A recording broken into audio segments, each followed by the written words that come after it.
In this video, let me show you how to use Uber Eats for the first time. Welcome back everyone to this new tutorial video. If this is your first time trying to order from Uber Eats, let me show you the way on how it is done. The first thing that you need to do is make sure that you log in to your account, and once you've been logged in, you'll be able to see a similar interface. Now the first thing you want to do is either pick the food that you're trying to order, or you can also look at different categories such as national favorites or most loved food deals on Uber Eats. So these sort of categories are also by default visible.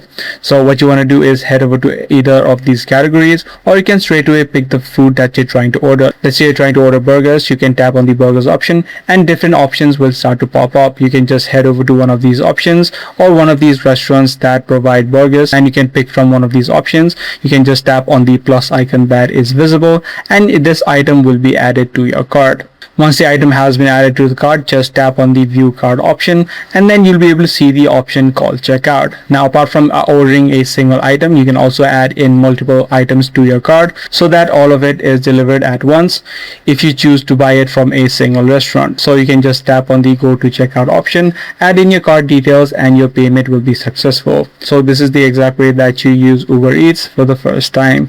If this video was helpful, be sure to subscribe. I'm gonna see you in the next video.